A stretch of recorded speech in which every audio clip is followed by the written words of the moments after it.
بسم اللہ الرحمن الرحیم الحمد للہ رب العالمین والصلاة والسلام علی اشرف الانبیاء والمرسلین نبینا محمد وآلہ واصحابہ اجمعین، اما بعد۔ پیارے دوستو اور بھائیو، آپ نے اب تک عربی بھاشا میں 3 لیسن اور 3 پارٹ اب تک پڑھ لیے، نہیں ایک پارٹ پڑھے جس کے 3 حصے آپ نے اب تک پڑھے۔ پارٹ تو ایک ہی پڑھا ہے لیکن اب تک اس کے 3 حصے آپ نے ملاحظہ فرمایا، 3 حصے آپ نے پڑھ لیے۔ اب جو ہے آج ہم پارٹ نمبر 2 شروع کرنے جا رہے ہیں۔ پارٹ نمبر 2 یعنی الدرس الثانی۔ پہلے آپ نے جو پڑھا وہ الدرس الاول تھا، یعنی پہلا سبق، فرسٹ لیسن، اور یہ ہے دوسرا سبق، سیکنڈ لیسن، یعنی الدرس الثانی، دوسرا سبق۔ اس کا ہیڈنگ ہے ذالک، یعنی یہ بھی وہی اسم اشارہ والی لیسن ہے کہ جیسے پچھلے سبق میں آپ نے حاذا پہ بات ملاحظہ کیا اور حاذا کو پڑھا، یعنی کوئی بھی چیز قریب ہو تو اس کی طرف اشارہ کرنے کے لیے حاذا کہا جاتا ہے کہ حاذا حمار، یعنی یہ گدھا ہے، حاذا مسجد، یہ ایک مسجد ہے۔ تو اسی طریقے سے اگر کوئی چیز دور ہو تو اس کے لیے اشارہ کرنے کے لیے جو عربی بھاشا میں لفظ اور شبد یوز ہوتا ہے وہ ہے ذالک۔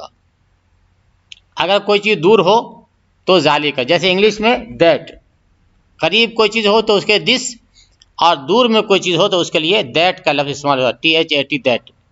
ایسے عربی میں ذالک کا لفظ جو ہے یوز ہوتا ہے دور کی کسی چیز کی طرف اشارہ کرنے کے لیے۔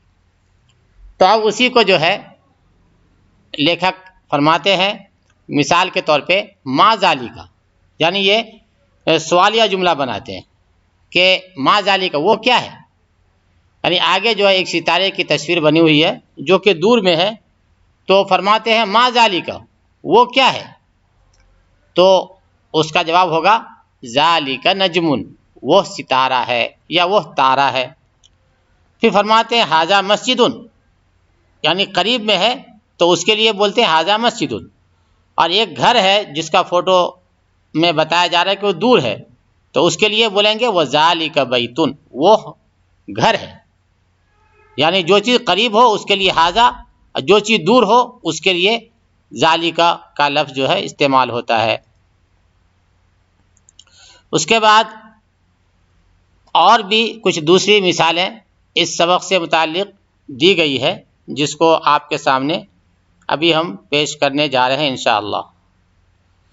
تو فرماتے ہیں کہ اس کے بعد کی مثال میں ہے، فرماتے ہیں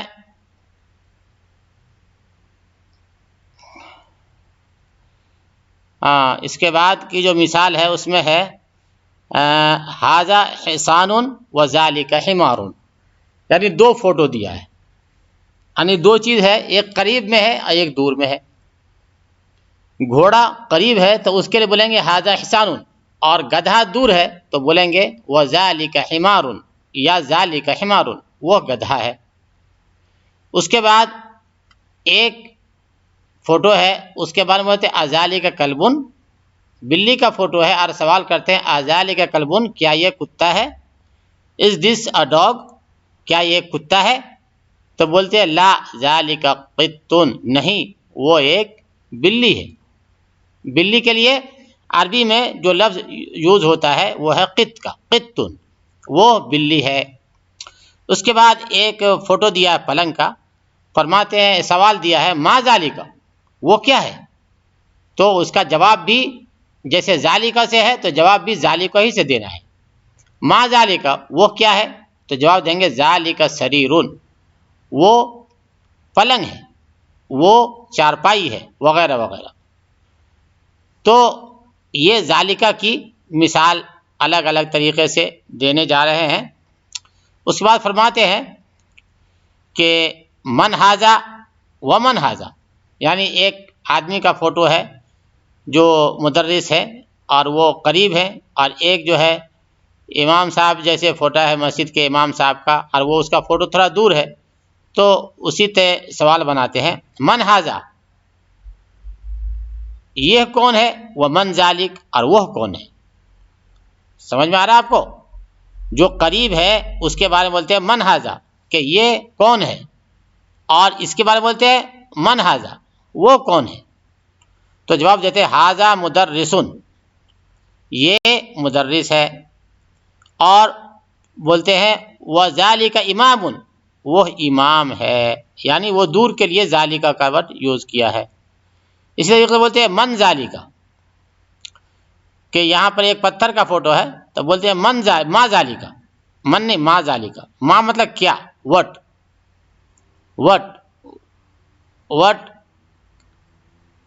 از دیٹ، وہ کیا ہے. تو اس کا جواب سوال عربی میں ہے ما ذالک، وہ کیا ہے. تو جواب دیں گے ذالک حجر، وہ پتھر ہے. That is an stone, English میں چاہیں تو کہہ سکتے ہیں دیٹ از این اسٹون، وہ ایک پتھر ہے. عربی میں بولیں گے ذالک حجر. معلوم ہے نا، حجر جو ہے عربی میں پتھر کو بولتے ہیں. جیسے شجر، آپ نے سنا ہوگا شجر بولتے ہیں پیڑ پودے جھاڑ وغیرہ کو، عربی میں شجر بولتے ہیں پیڑ پودے وغیرہ کو. تو عربی میں پتھر کے لیے جو ورڈ شبد یوز ہوتا ہے وہ ہے حجر. اس کے بعد فرماتے ہیں ھذا سکر وذالک لبن، کہ یہ شکر ہے، یہ چینی ہے، اور وہ لبن ہے، وہ دودھ ہے. جیسا کہ آپ دیکھ رہے ہیں کہ ایک فوٹو قریب کا ہے، ایک فوٹو دور کا ہے.